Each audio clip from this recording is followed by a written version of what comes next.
Hey folks, Mark Devine with the Unbeatable Mind podcast. Welcome back.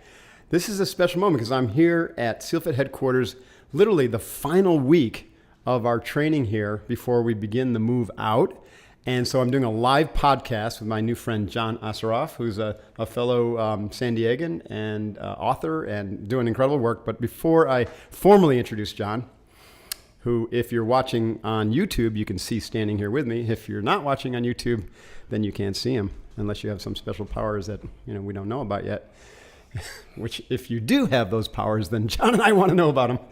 At any rate, here we are, and we're heading into the fall, and we have one last opportunity to train immersively in our SealFit and Unbeatable Mind training philosophy, where we combine them all and go deep, and that's the SealFit Academy in October, the week prior to our last Kokoro camp in October, or for the 2017, which is our 50-hour immersion training. Nice. Yeah, it's pretty cool. So check out the information we have below, because this is a not to miss event.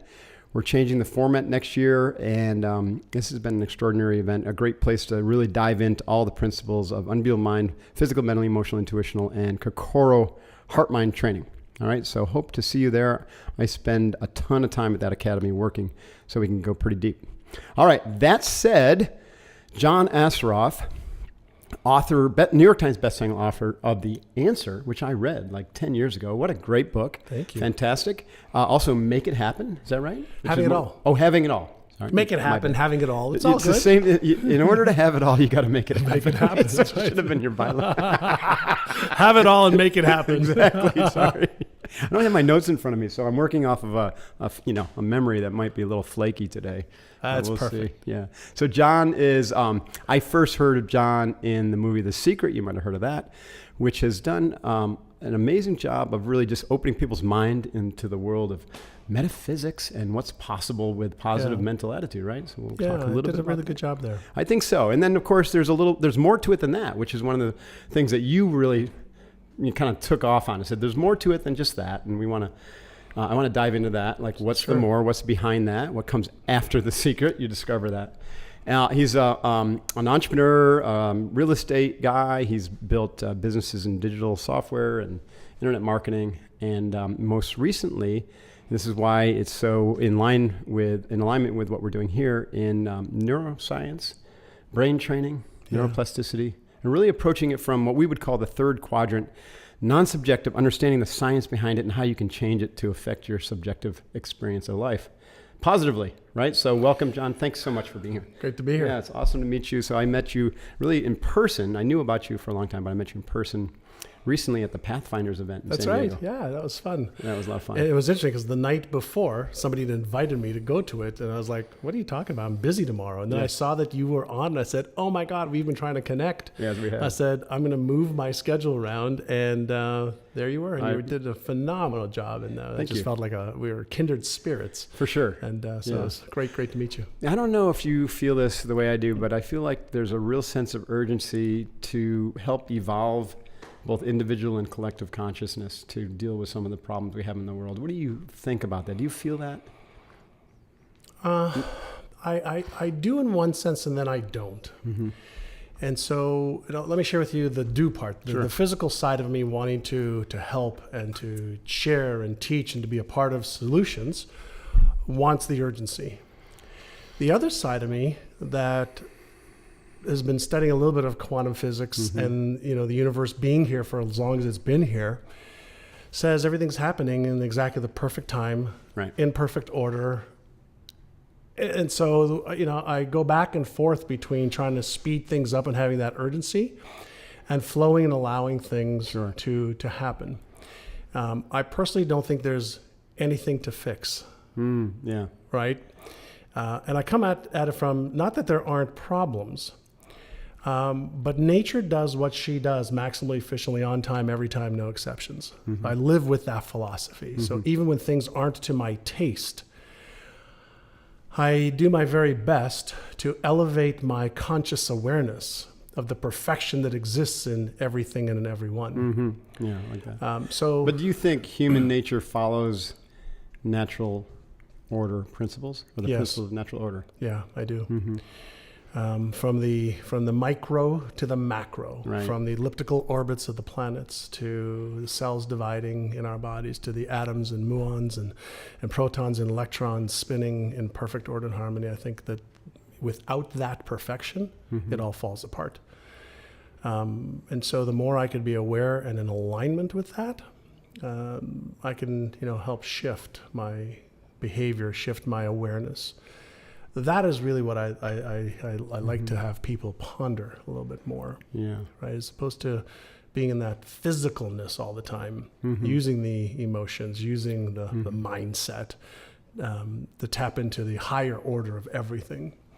It's interesting. I was just on a flight from Paris to San Diego just a couple of days ago, and I was sitting in my chair looking at the screen that was on the in front of me, and I was looking at the Earth. And I was seeing where the plane was on the Earth, and I was able to spin, the interactive video of where we were on the planet, and it just reminded me of just here we are flying, okay, from London or from Paris, which actually went from Paris to London, London to San Diego, and I was just in awe that we are able to do this, and we're able to do this because we understand the laws of physics, Right. and they're absolute. In most cases, right? Right. So it's safe to say that you have an abundant mindset, an optimist, that you see your vision of the future is cup half full, sounds like. My vision of the future is cup totally full, full of opportunity, full of abundance. Right.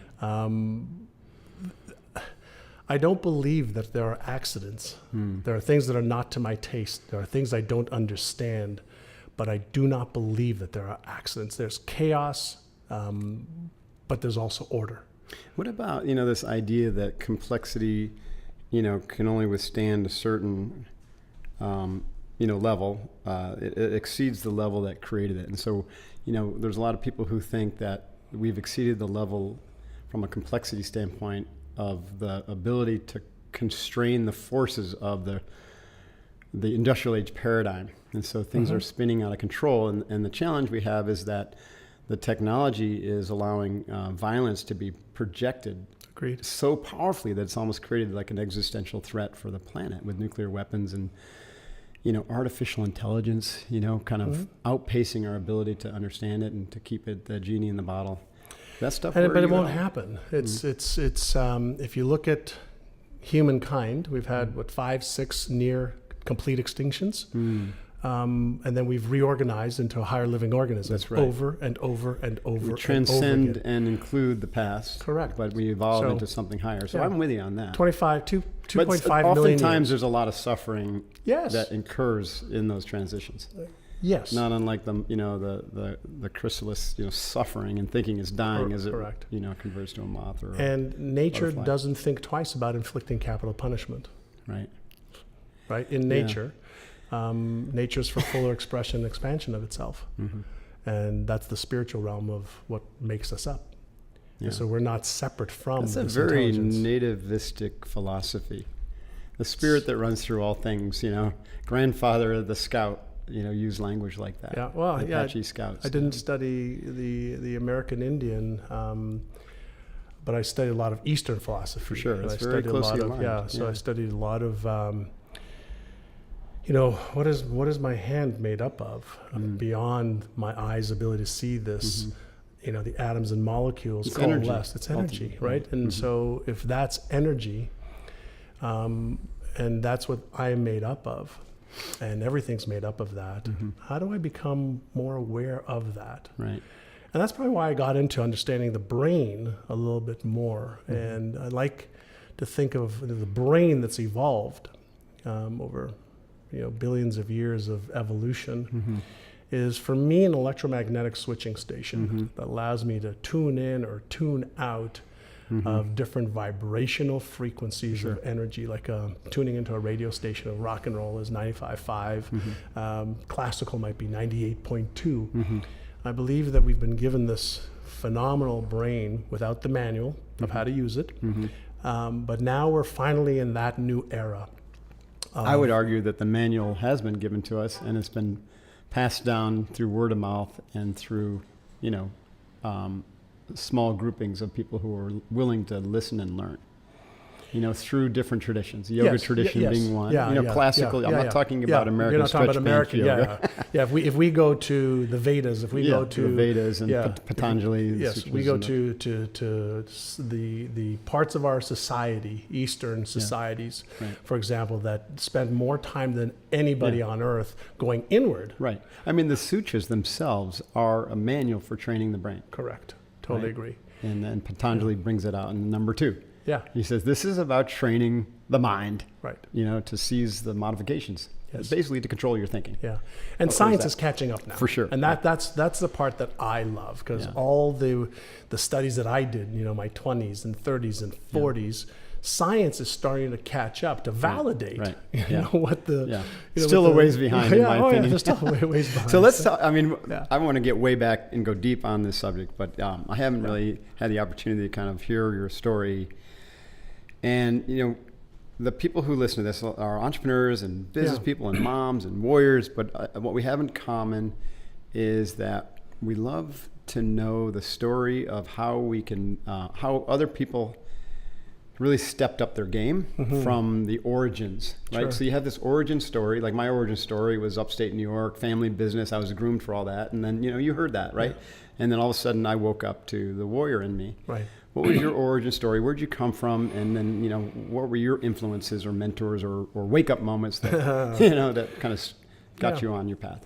Simple. I was born in Israel, lived there until I was 5, moved to Montreal, and was put into grade 1, not speaking English or French, speaking only Hebrew. And for 2 years, I suffered, because I didn't know the language, and having to learn 2 new languages. So started feeling inferior, insecure, not smart enough, not good enough at 6, 7, 8 years old. Accepted from a racial perspective, though? No. The area that we lived in were, immigrants from all over the world came to this one area of Montreal. Montreal was accepting immigrants in. Okay, good. By the time I was in 12 years old, 13, 14, street gangs, drug selling, breaking and entries, fights. No shit. Oh, yeah, massive, crazy. So 12 to 17, in and out of detention centers, and got into a lot of trouble. Where were your parents during this time? At home. My father was a cab driver. Mother worked at a local department store sewing in the back. They were just busy making a living. Busy trying to make ends meet, complaining all the time that there was too much month left at the end of the money. And they thought a lot about, my father was a gambler, and he went to play cards or the horses after he finished his taxi shift. No kidding. And so they always fought about money. I remember as a kid, I hated that. I hated that they argued and fought and used words that they did. Yeah. Fortunately, never got physical in front of us anyway. And I remember just hating that. And I got a job. I left high school at grade 11. And I don't know who was happier, me or the teachers, but I was getting in trouble all the time. I was in the principal's office more times than I care to remember, but I hated school. I didn't do well in it. I hated it. The only subjects I did well in were biology and chemistry. Interesting. So this wasn't from like a learning disorder. You just literally hated the content. I just didn't feel like I was smart enough or good enough. I just, I think having the pain of how I felt in school when I was in grade 1, 2, 3, 4, 5, just carried over into this feeling that I didn't belong there. Right. Yep. And then my brother introduced me to a man. It's interesting how one thing, one moment, one man, one something can change the course of your life. If you pay attention, you take advantage of it. Right. So he introduced me to a guy. His name is Alan Brown. Alan Brown was a real estate developer, had like 7, 8 real estate offices, 150 real estate agents. And my brother used to teach him tennis. And he asked Alan if he would meet with me because his younger brother was troubled. And so I took the train from Montreal to Toronto, about 350 miles away. It was a Friday afternoon. Beginning of May 1980. And I'll share with you why I remember this so well.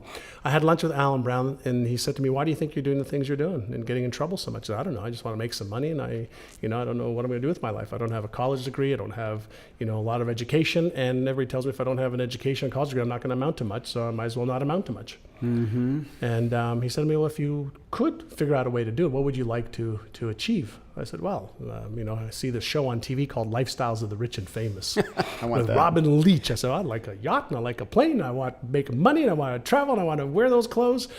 He said, well, you can have that. I go, yeah, right. And he said to me, so I'll make you a deal. He said, why don't you go home and write down everything that you would like to have? And I was staying with my brother for the weekend. So he gave me some sheets of paper and he said, I want you to write in, what kind of health do you want? How much money do you want to give to charities? I mean, stuff that I had no idea about at 19 years old.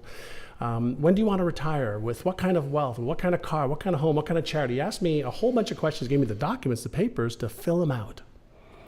And so I went home to my brother's house reluctantly and started filling them out. And I just started to dream. I came back on Monday morning, met him at his office. And he says, great. He says, this is some good goals over here. This is a good place to start. He says, now here's a question I want you to answer. He says, are you interested in achieving these goals or are you committed?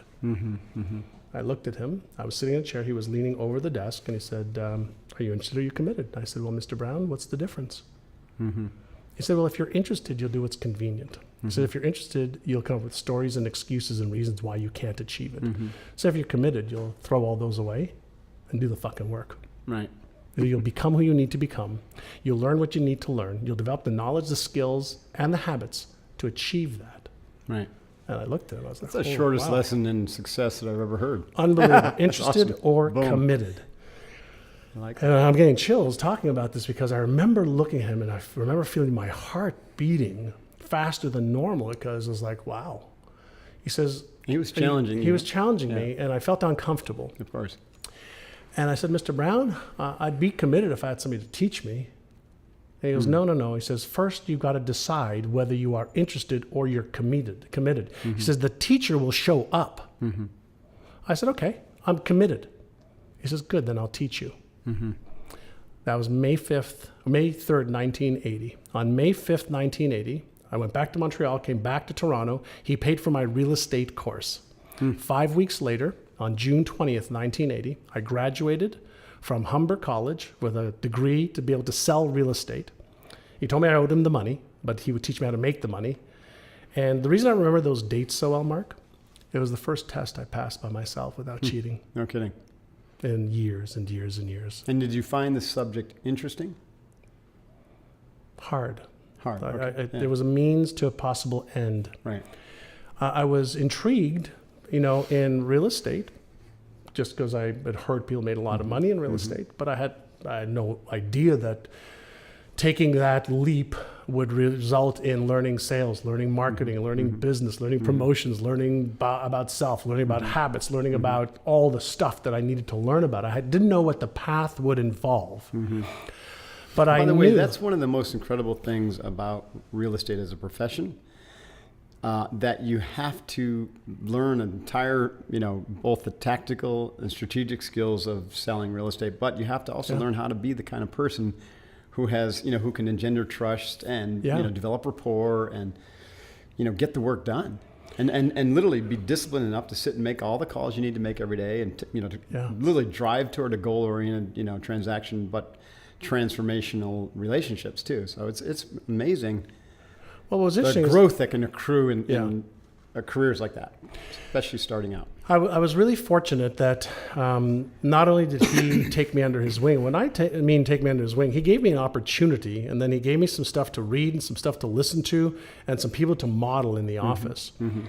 And there was a guy, Dave, who sat across from me that wore the same Harris tweed jacket for a year while we were there. But Dave would be on the phones every day.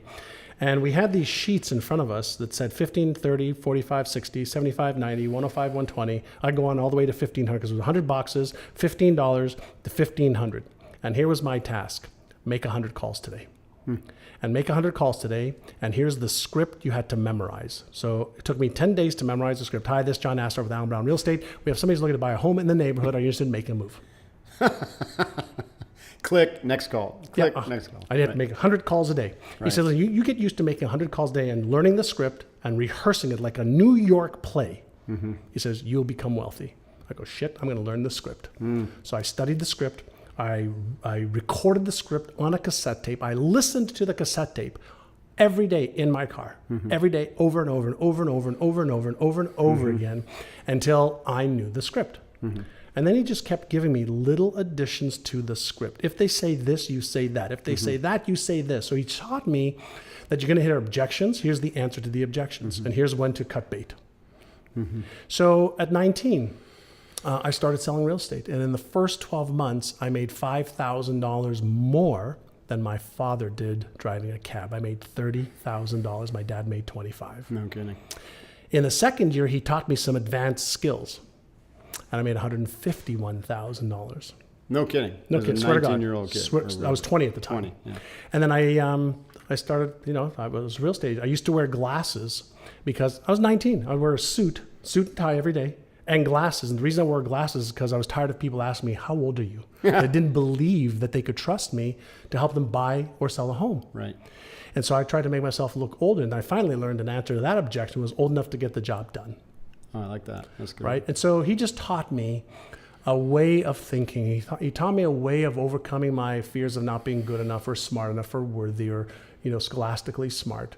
And that was the foundation. So the Trojan horse there through all that was basically teaching you about mindset, like how to develop a mindset for success. But also to prepare for the task at hand. Right. Right. And he mentioned to me, he says, professionals prepare. Right. He says, everybody else, messes around, hacking at stuff, and professionals prepare over and over and over again.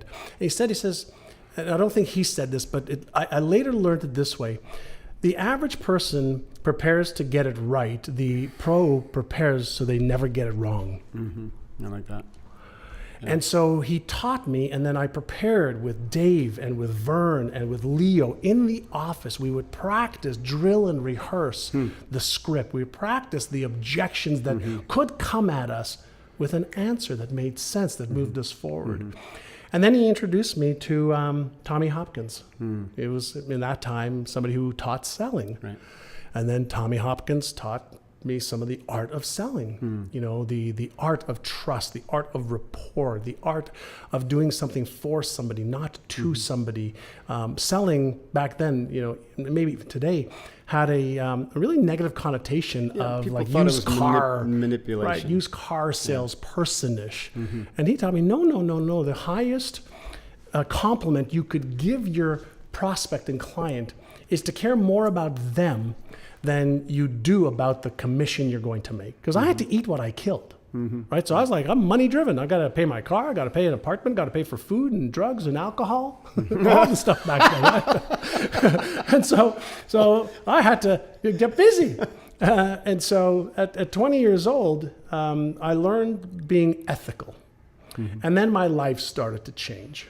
Then I started to develop more confidence and more certainty. Well, the feedback loop was reinforcing you, so you would set yourself on an upward spiral of growth. And he had guided me there, right? And so it was a really wonderful beginning for me of having a mentor show me where the landmines were, but also showing me what to do that he already knew worked. A lot of people have talked about, if you're not ready to learn and grow, then it doesn't matter. A mentor's not going to do anything for you. Yeah. And that type of opening to moving from like what Carol Dweck would call a fixed mindset to an open or to a growth mindset can happen from like a rock bottom experience, like hitting bottom, or can happen from like a mystical experience or a flow state experience or whatever, getting hit over the head with a board. It doesn't sound like you were it doesn't sound like any of those happened to you. So how come you were so open to learning and growing when you were in such a negative pattern, which a lot of people would be considered a fixed state of mind? Well, jail or the morgue were probably the two destinations I was heading towards. So part of you saw that. I saw that. Friends of mine went to jail. A couple of friends died. I had a very, very close run-in with the law on a drug deal that could have gotten me into jail for quite some time. And so I was scared shitless. But the pain of what my parents would feel was greater than my own pain, if that happened. I see. Yeah. My parents were loving, caring, hard-working individuals who loved their children, did the best they could for them. And disappointing and hurting them was a real magnifier for me to really, I don't know what caused me to even think of them. I was a pretty selfish kid at the time. That's a great lesson right there just for parenting. So I'm dealing with that with my son is 18, just graduated from high school. And like he really is lacking a lot of motivation, and I love him dearly, but I think my sense is there's nothing that I can say right now except I love you. Right. And go out and fail. Go out and figure it out. Go out and fail and go out and succeed. Go out and succeed. Right. But but fail your way to success, because I can't do much anymore. Now it's on you to go out into the world and maybe get beat up a little bit, not physically, but by the world, and learn these lessons and look for the mentor. And then, Yeah. Well, what's interesting is I was just on a lovely cruise with my wife and kids, and they're 20 and 22. One graduated from college, just came home. The other one didn't want to go to college after a year, and I said, cool. And at 6 o'clock in the morning, when I was waking up to go and stretch and to do yoga, to do my breathing work, my kids were coming back onto the boat after being in the bars and nightclubs all night. Right?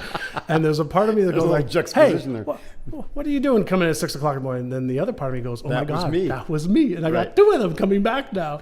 And so I was just in this space of allowing a non-judgment after I was judgmental. And realizing, you know what, I'm going to go back to the universe took care of my growth. And if I could give them the space to grow, to be loved, to be accepted, to guide them, when they ask for it, but to guide them a little bit when they're not asking for it, just say, hey, be aware of this and just be aware of that and think about this and think about that. That's the most you can do. Part of the lesson for me that, my parents, I left the house when I was 17. And they were like cool with it, go. I mean, they were used to, they left when my mother left Romania when she was 12. My father left Morocco when he was like 15. Wow. So for me to leave at 17, I was like 5 years past them already. Like, get out of here, go do your thing. And so the motivation is hard for most people there. The research that I've read said that 2 or 3% of kids have the motivation before they're 20, 25.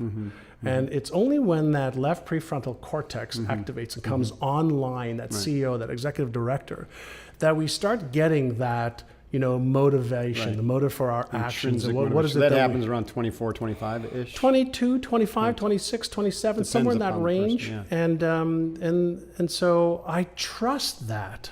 Right. I didn't know it before, but I trust that now. And I go, okay. The soil that they have been raised in has been fertile soil of positivity, of possibility, of overcoming challenges. My parents never hid the challenges from us, so we knew they had challenges. I've never hidden the challenges I've faced with my children, whether it's financial, business, health-wise, never. And so I'm okay with them having challenges. Yeah, and that's normal. Yeah, very, very normal. That's fascinating. Okay, so you cut your teeth in real estate. That began the process of developing a mindset for success. Mindset and habits. And habits, right? Mindset and habits for success. And I was taught another lesson that I'd just love to share with everybody is the power of an hour. And so my second mentor, Walter Schneider, very, very successful entrepreneur. He is still to this day the most successful sub-franchisor of any franchise in the world. No kidding. With about 10 or 12,000 RE/MAX offices. Good when I was 26, What's his name again? Walter Schneider. I think I met him once. Yeah, he's in Toronto, Canada. Dear friend of mine, and was my business partner in RE/MAX of Indiana. Okay. But when I was 26, the opportunity arose for me to buy the franchising rights for RE/MAX of Indiana with Walter and Frank. And Walter said, listen, he says, if you invest an hour a day on upgrading your skill, at the end of 1 year, you'll have 9 40-hour weeks. At the end of 2 years, 3 years, 4 years, you'll be so far ahead of the competition by 1 hour a day. Whether you read a book, practice your craft, it doesn't make a difference, but upgrade your marketing skills, your sales skills, your management skills, your finance skills, your lead, whatever it is. If you invest an hour a day and you commit to that, not 5 days a week, 7 days a week, he says you will be able to basically write your own tactical skills as opposed to like an hour in the gym or, you know what I mean? Yeah, but even an hour in the gym, if you were to apply it anywhere, an hour meditation, an hour in the gym, an hour walking, an hour running, an hour climbing, an hour reading, an hour on anything is 9 40-hour weeks. Like we can get good. If you and I said, hey, let's get good at sewing. If we spent 9 40-hour weeks, we'd get better at it, a lot better. Well, imagine doing that for 2 years, 3 years, 5 years. And a lot of people are thinking a lot of the short game versus the longer game. Right. And it's interesting, you know, when I was in my 20s and even in my 30s, it was the short game, you know, 3 months, 6 months, 1 year. Yeah. It was hard for me to see when I was 20 what things would look like when I was 30 or 40 or 50. Now I can see to 75. I'm 55. I can see to 75. I can see to 85. I can see to 100 now. Right. And I'm playing the long game now. I'm playing the short game, obviously for health and spiritual and all that stuff. But the longer game is more important to me, to develop the mindset habits, the emotional habits, the physical habits that gives me the best chances of success later on in life too. And so habits are what drive behavior more than anything else. So your beliefs will drive the habits then drive you. And so a lot of the stuff that I'm fascinated with is, are there mental habits that you can get into that are constructive instead of destructive, empowering versus disempowering, inspiring instead of expiring? Right. And so it's, we have some very similar vocabulary, and I teach a model called SEMP, S-E-M-P, which is spiritual, emotional, mental, and physical. Nice. Yeah. And so are there spiritual habits that empower you? Yes, there are. Are there emotional habits that can empower? Yes. Are there mental ones and physical ones? And the answer is yes. Well, why not start with those? Right. Why not start with those?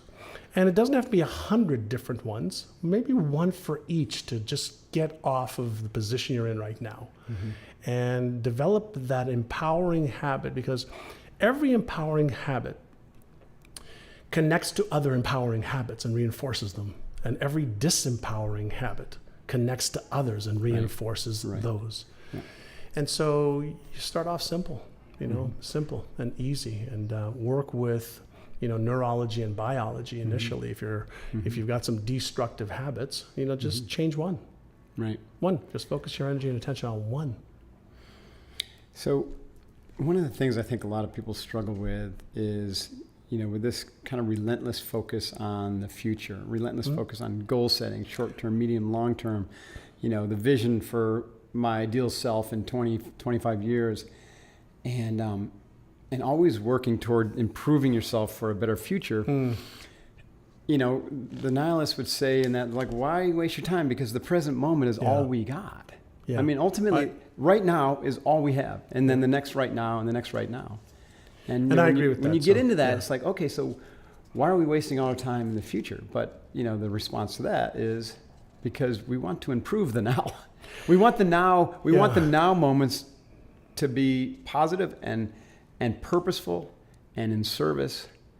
And without that kind of future mindset orientation and preparation and planning and thinking, then we don't get there. But the key, I want to throw this back at you, the key is to be able to let go of that when you're in the moment, or when you're in conversation, or when you're, in action, so to speak. Being present, In present. Yeah, if what I said eluded or suggested that I only focus on the future. No, I was saying that's more of a general theme for people. Is like, there's a lot of talk about future planning and visioning and all that, and I think that generally speaking, that's all really good, but that's in service to being here now. I agree. More powerfully. Yeah, right? I think for me, it's, obviously there's only the present moment, and I'm totally in that. For somebody who's struggling in the present moment, sometimes you need to be able to see a better future in order to take action and make a shift in the present moment. So you have to have the motive for action. That's right. Good for you. And so I'm all about seeing the future, planning for the future, but living and doing what is necessary right now as well. So I'm totally for that. Yeah, and what you said is so powerful too, because if the moment is one of suffering or discomfort, oftentimes it can be because I don't have a powerful vision for the future, or because I haven't rectified my past. And so that's a lot of the emotional development that I think that is so important for people today, is about basically, I'll use this term for the first time, I think, remembering our past in a more powerful way. So if you grew up with abuse, or if you grew up with, parenting which was suboptimal, which so many people do, to be able to make peace with that and to find the silver lining in there and to let go of the energy that you're dragging along like a kettlebell, what the psychology profession would say, call the shadow, right? And so if you're dragging, and if you're carrying a big shadow, then it's hard to be present, because the emotions and the thought patterns are gonna be colored by that dark energy, by that negative energy, that patterning. Yeah. And then it's hard to see the future. So it's a real catch-22, right? So you got to work on both ends. You got to work on the future and the past, in my opinion. And it's also a matter of understanding, what are emotions? Where do emotions start? And from a pure neuroscience perspective, all emotions are subconsciously activated. Right. That give rise to feelings and sensations that are either pleasurable or unpleasurable to varying degrees. And we move away from the ones that are not pleasurable and move towards the ones that are pleasurable. So if there is a repetition or a pattern of unpleasant, unwanted emotions, I don't like to suggest emotions are positive or negative. They're pleasant or unpleasant to varying degrees. Right. So if there's a recurring pattern of an unpleasant emotion that causes this feeling you don't like, so asking yourself this question, how is this showing up over and over and over? What's the trigger? Either the external trigger or the internal trigger that's being represented in a way that's causing this unpleasant feeling.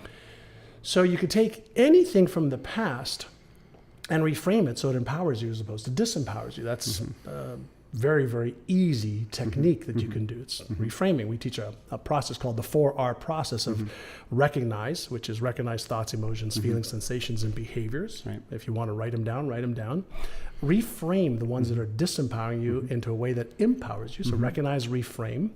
If you don't like the emotion, an emotion in the body will only last up to 90 seconds if you observe it. So you can release it through an exercise that we teach called Take 6. So Take 6 is just 6 rhythmic breaths, deactivates the stress response center in the brain, activates the relax and response center in the brain, and then we can retrain our brain through repetition so that the same stimuli will not repeat itself into the same pattern. So that's the 4R process: recognize, reframe, release, and retrain.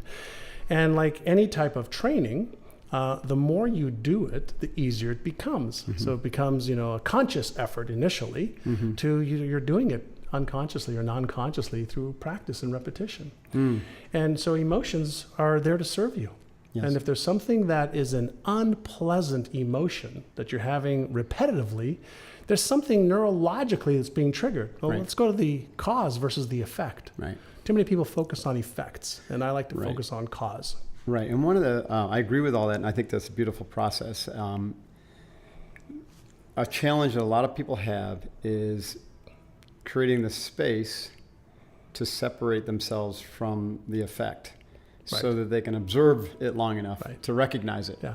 Right, and so that's where mindfulness meditation comes in. Bingo. Or even a breath, the breath practices. And I was just talking about this today at that Tony Robbins event. It's like people struggle with meditation because meditation is like saying leadership, right? It's a very broad subject, right? And people think anything with your eyes closed is meditation, but most people are doing is sitting with their eyes closed and thinking. And thinking with your eyes closed is thinking with your eyes closed. It's not meditation. Right. It's an attempt. But there is a very specific, process, and the first step to being able to meditate or get to the point where you can recognize those patterns that you talk about is to learn how to concentrate deeply, to develop your mind. And this is like the Navy SEAL principle, to sharpen your mind so you can concentrate for a long period of time on one thing. Right. And breath is a great thing to concentrate on. And then in that, because you're concentrating on that one thing, and you're looking at that one thing, suddenly you can notice when other things intervene or interfere. Yeah. Guess what those look like? They look like thoughts and emotions that don't belong because you're concentrating on that one thing. And one thing can be a Bible verse, it can be your breath, it can be a mantra, Yeah. But concentration precedes mindfulness and, being able to separate from the thought. You got to be able to focus on that one thing to create space so that you can run the simultaneous mind where now you're looking at the thoughts and you instead of being the subject, they become the object. And then you can work with them. And you observe. You observe them, yeah. Right. And I do a variety of different practices for myself. And so there are some, mornings or afternoons or evenings where I'll actually be mindful or aware of where are all my thoughts going right now. Yeah. Just observe them. No judgment, so no blame, no shame. Just sit. Watch. Other time, and I do them open eye, closed eye. Yeah, okay, so open eye doesn't matter, soft gaze, you're just sitting there watching. Just observing, yeah. Where is your awareness seated in your brain headspace when you watch your thoughts? Do you have a sensation that you're a little bit removed from your frontal lobe? Yeah. I like to think, I have a body, I have a brain, right. I have thoughts, I have emotions, I have feelings, I have sensations, but I'm not them. Yeah, so no differently than looking at an artist painting. Right. I look at it like somebody is painting in front of me. You can be first person or third person. Right. And even when I do my visualization practices, I do first person, third person, right. So thinking would be first person, but watching your thoughts come and go is third person. Yeah. And so to situate yourself in a third person perspective, that's a skill in and of itself. How do you train that? The same way you train becoming a Navy SEAL. Right? The same way you train your bicep muscle to get stronger. The same way you train your cardiovascular system to get stronger. You keep challenging it. You keep practicing. And you don't get it right all the time. There are some days that I've got this monkey mind, and then I just got to step away and then come back again. I say, okay, hold on a second. This pattern is something I need to interrupt. And through practice, like right now, if I close my eyes or even keep my eyes open, and at this pace we're going right now, I'm already in a mindfulness meditative state, for sure, right? Yeah. Where I'm That's like, connected. Flow state. Yeah. And but if I close my eyes, 2 breaths, 3 breaths, I'm gone. I'm not in this body. I'm like out, checked out. Body's here. John's gone. Who am I talking to? John's gone. But lips are moving. John's gone. He's surfing the universal waves. Yeah, that's awesome. But that comes from practice. It's no different than somebody who's practiced a martial art. Whether they, if they practice on a consistent basis and somebody attacked them, they would be unconsciously competent in knowing how to meet that threat. Right? And the more you practice, the easier it becomes. And that's the thing that I think is missing from a lot of society today. Right. And we, like my kids, they're awesome young men. We also, talk about, they suffer from affluenza. It's too much of a good thing. Yeah, they think it leads to a bad thing. And my son is in that category. So, when they got older, they want a car. So I'm going to pay for half of anything you want. You have to figure out the other half. So, I force them as much as I can to participate in their own rescues, our friend Tony Robbins would say, right? And, but I want to teach them that whether it's business success, health success, financial success, relationship success, spiritual success, you've got to not just, practice, but you've got to practice the right things in the right order at the right time. Right. Yeah. Exactly. So, and I agree with that.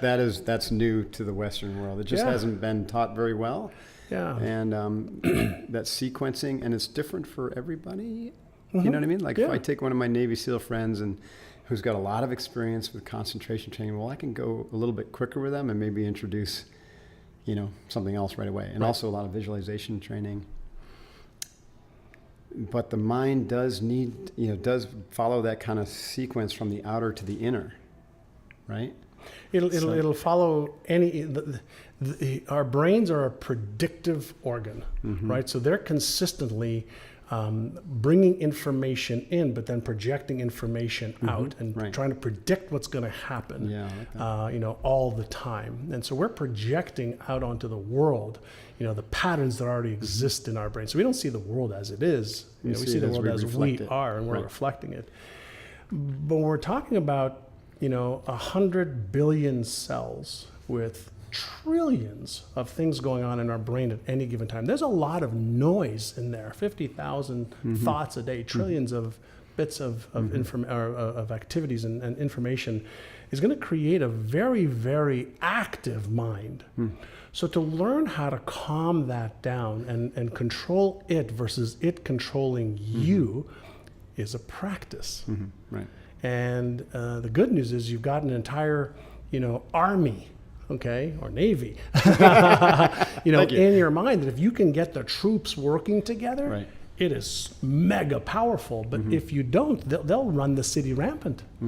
And so we in our society in North America, we really haven't taught people the power that resides within them. Yeah, not until recently. Now there's it's just starting to come on. And what we're doing. And that's why the brain training stuff is so good, and the mindfulness is so good, and the meditation is so good, and the visualization is so good, and the all the self-talk stuff is so good, because we're starting to really put more emphasis on utilizing the tools that we have, for the betterment of society, mankind, and each other. Right. Let's talk about brain training specifically. Sure.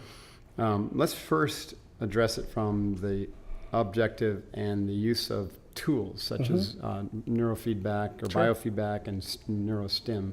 Yeah. What is your take on the use of devices like that, like the Halo or the Muse or things like that? Yeah. So since the beginning of man, woman, we've used tools, rocks. It's just a tool to project tools. It's to just make things tools. more effective. Tools to help our physical world, tools to help our inner world. And so with the newest research that's coming out on the brain, the electrical activity, the brain waves of positive thoughts, negative thoughts, positive emotions, negative or unpleasant thoughts, traumas, focus, flow states, etc. We understand they're all patterns in the brain. So anything that we can do to activate or deactivate circuits, patterns in the brain, is probably a good thing. And so if we can use biofeedback or STIM, for the brain in a safe, effective way, it's just a tool. And so I look at using tools to help us progress, to help us release what we need to release so that we have more fulfilling, loving, caring, fun lives. And anytime we can use a tool to help us perform better, whether it's at work or at home or because of mental illness or any type of trauma that we may have faced in the past, then I'm all for using the right tools. And there's a lot of work right now with psychedelics as well, on opening up, different parts of the brain that have, been left untouched by most people in this part of society until now. And so I'm all for that. The thing that I think starts to get really scary is when you have the man and mind machine interfaces. Yeah, I was just going to go there. I mean, that makes there's an uncomfortable territory because to me that's two things that really stand out. One is mass distraction. How do you turn it off if you're interfaced with the internet, through some sort of implant? It's already happening. And two is artificial intelligence. Right? Artificial intelligence has two sides to it, right? Good and the bad. Dark and the light. Yeah. So do cars. And so do cars, exactly. So, but the point is, you're going to see people get hacked in the future. The zombie army might be human beings who have been hacked coming after you. Right. That's just kind of, I say that tongue in cheek, but geez. Well, it's actually, for me, it's not tongue in cheek. It's a little sketchy. It's a reality that I think we are marching towards. Yeah, fast.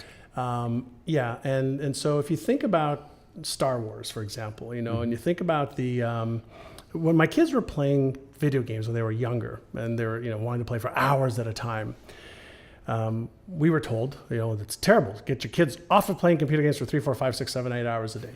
And I go, okay, I get that. But I'm also observing they're using their left hand, right hand, connecting with each other and making split-second decisions. Right. Their brains are trained differently. Their brains are trained differently. The neural patterns and the pathways that they're developing are far, far greater.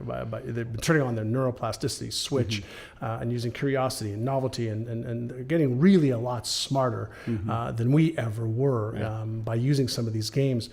But I was forced to think, how will this evolve the brain which, let's say 1,000 years from now, or 2 or 3 or 10,000 years from now, if I could place myself there and see that, I mean, we're evolving, whether we like it or we don't, and it might be 1,000,000 years from now.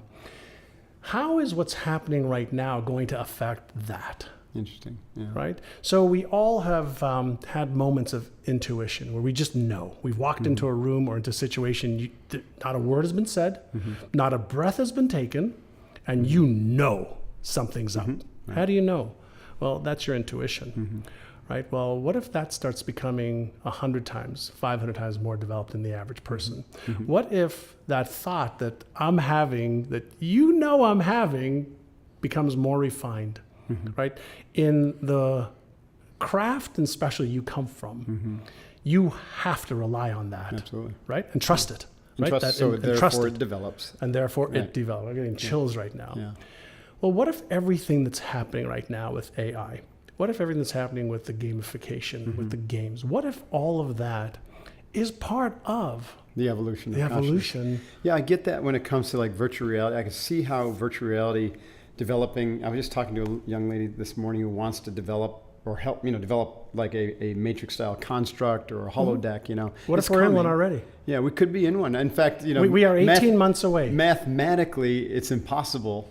Like there's zero chance that we're not. I read this somewhere. Zero chance that we're not in some sort of matrix construct. So I've been following the VR world and the AR world and AI world and deep learning machine worlds for 6 years now. I go to all the conferences. I've met the players. We are 18 to 36 months away from us having virtual reality goggles that are as real as yours and my discussion in front of each other right now. So it makes you feel the experience is just as real as it's just as real. So how do we know, right? How could we be so arrogant as a species to think that in our 2.5 million years on this little blue planet, that there isn't a more advanced species that's, let's say, 5 million years in the making, right? On their planet. In this galaxy of billions of stars and in billions of galaxies. Like, how could we be so arrogant to think that?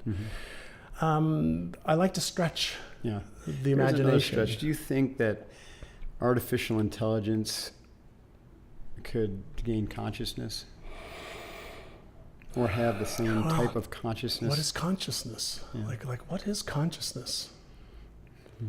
I mean, that's a really good question. What is consciousness? Beyond my pay grade to answer that question. Yeah, it's like, what is consciousness? The awareness that you and I are talking right now, the awareness that, my feet are touching the ground right now, my hands, like, what's consciousness? Well, partly is life force infused with intelligence, and Great. So you take away that life force, consciousness goes away. Says whom? Well, it goes away from this physical form. Great, and then back to what? Yeah, that's a good question. Right, Back so to its if source, we are its energy, source, right. And energy, one of the laws of energy is the transmutation of energy from ice cube to water to air, ether, gas to H2O, right, and recirculates back into it. So, we go back to sperm and egg combining 26 multiplications, but what was it before? Energy, right? Just energy. We come from the centers of stars. Right, but where do the stars come from? From the Big Bang? Great. Where did the Big Bang come from? So we can just keep going down that rabbit hole. And I think that I don't believe that I will ever die. My body will, but I won't.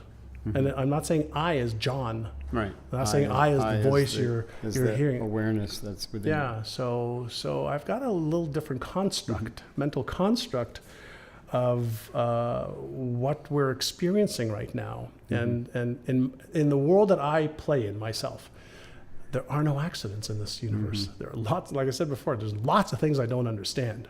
There's lots of things I'm unsure of, unaware of, but there are no accidents. Interesting. Man, I wanted to get more into the Brainathon and the things you train. So let's talk about that for a little bit. We've been going for a while. And, I need to wrap. Hopefully we got some good stuff here. This is really interesting. And these rabbit holes. I love it. I love this stuff. Yeah. It's really fascinating to me. What is like the top 3 things you seek to train with your NeuroGym and through the Brainathon? Like, what are the really most critical elements when you approach a client or someone Sure. who engages with you? Number one is that you have a brain, you're not your brain, Mm-hmm. and you can mold it and you can train it. It's there to serve you. Yeah. It's there to serve you. So whether it's your mindset, your attitude, your perception, your beliefs, your habits, you can train them to be stronger. Right. I coined a term a couple of years ago called inner size, I like that. right? And so exercise trains your cardiovascular system, your lungs, your muscles. Inner size trains your neuromuscles. Right. So can you develop a stronger sense of self-worth? Yes. Can you develop more self-esteem? Yes. Can you develop your sense of confidence and certainty? Yes. Can you develop empowering beliefs, which are neural structures? Yes. Can you develop empowering habits? Yes. These are all neural structures. Most people don't know how to do it, but we can strengthen them. Then we go to emotions. There are only a few core emotions: happiness, sadness, love, contempt, disgust, shame. But those are biofeedback mechanisms that is there to keep you safe. Your number one priority of the brain is safety first, energy conservation second. So anytime you're doing something out of your comfort zone, you are going to meet resistance. That is neurological and biological resistance. Most people move away from that. People who learn how to get through it win bigger games. And so the first thing I want to share with people and teach them is that you can strengthen your neuromuscles to achieve more of the goals and dreams that are just goals and dreams right now. So that's number one. And then through daily practices, simple practices, whether it's visualization, meditation, mindfulness, subliminal programming, self-talk, cognitive behavior modification, mental contrasting techniques, a variety of proven by science to alter neural patterns and to alter structures in the brain that they are used right now with CEOs that like to invest a lot of money in this, astronauts, Navy SEALs, and we're already using a lot of these tools. So I want to let people know that the tools that used to cost thousands of dollars before or tens of thousands of dollars before are available for a fraction of the cost now for individuals. And then regardless of what your life is like right now, your brain is at the center of what's driving the behaviors and the thoughts and the emotions. And so if it's your brain, and we have better tools for helping you use it better, when would now be a good time to learn how to do it? Yeah, now. Right? Now. You got yourself the most sophisticated tool in the universe. Right. And so why not use it to be happier, to be healthier, to be more compassionate, to be more loving, to be more kind, to do more good in the world, to enjoy your life more, so that when your life is over, right, as we know it right now, you can pump your fist and go, fucking great journey that was.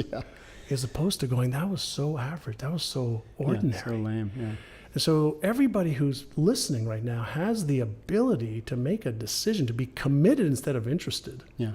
And say, I want to get better at this. And I know if they're listening, then they already have that. They're likely committed, but everyone's looking for a tool and an idea or a pathway or an inspiration to kind of deepen that commitment and steer them in a new direction, even if it's 1 degree new. Or move them in the same direction faster. Yeah, exactly. I've often said that if you want to, if you want to know why things are the way they are today in your life, look at how you were thinking 5 to 10 years ago. Oh, yeah. And if you want to see where you're going to be in 5 to 10 years, look at how you're thinking today. Yeah. Right? Yeah. So if you don't like where you are, then check into your thinking.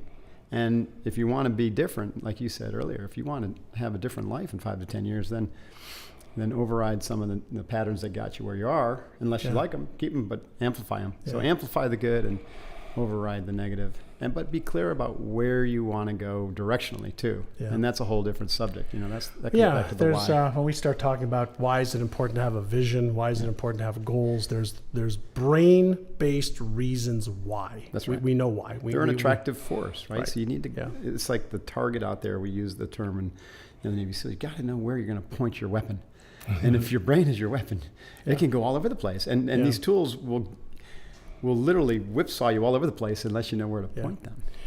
You can use waves to surf, right? Or you can get beaten up by them. Right. Your choice is, are you going to learn how to surf? Exactly. Are you going to learn how to surf? I love that. So what's the Brainathon? Because I saw that your company's NeuroGym. Yeah, myneurogym.com. Myneurogym.com. And what's the Brainathon? The Brainathon is something that I came up with 5 years ago, where I invite some of the top brain researchers in the world from, whether it's Harvard, Oxford, Princeton, Yale, whatever, wherever the best brain research is happening, that is applicable to our day-to-day lives of how to think better, how to let go of emotions that don't serve us, how to change habits, how to be more creative, how to a lot of the stuff we have talked more about focus. today. A lot of stuff we talked about. And I brought brain experts together every year. And So it's not just you it's teaching, not just me. it's all No, these other it's, experts. I That's usually cool. have 5 to 7 other brain That experts. sounds like our annual summit where we bring in subject matter experts from a Awesome. variety of topics covering our 5 mountains. Yeah, and That's so we some do of a free web-based training for usually 6 to 8 hours of one speaker after another. Plus, we bring clients of ours that are using what they're learning on the Brainathon to transform their lives. And so we've got one coming up, and I'd love to invite your followers to join us if you'd like. I think they would love that. So the training itself is free. I imagine you ask for email and that kind of stuff, right? Yeah, if people want to take a look at what's going on, I think we've set up a page. Yeah, I think for you. Correct me if I'm wrong, Jeff. It's brainathon123.com / Mark Divine. Yeah. MARKDIVANE. Yeah, brainathon123.com / Mark Divine. Okay, so And people they can go register there, for and that'll free. be in the show notes too. Yeah, and they can go for free. Come for an hour, come for 2 hours, come for the whole day. We'll have about 125,000 people from around the world. So if they go to that URL, will they sign up for an actual day, an actual event? Yeah, it's an actual event that they can watch off of their computer or if they cell phone. miss the event, would they get to watch a recording of it? Yeah. Oh, that's cool. Well, thanks for that we'll offer. we'll make it available for them for free. They'll be able to find out some of the brain training tools we have, and fascinating stuff. Yeah, thank you very much. You're Awesome, welcome. John. Thanks so much for your time today. You're welcome. It's a pleasure. Thank you. Awesome stuff. I look forward to more interaction with you. Yeah, it'll be fun. Yeah. Hoo-yah. Hoo-yah. Awesome, guys. Thanks for your time today. Unbeatable Mind Tribe, SealFit Tribe. You rock. Remember, your life depends upon how you think. So start thinking with an unbeatable mind. And use the tools and check out John Assaraf at myneurogym.com. Till next time, train hard, stay safe, and focused. Hoo-yah. Divine out. Hey, this is Mark Divine. Thanks very much for watching the Unbeatable Mind podcast on YouTube.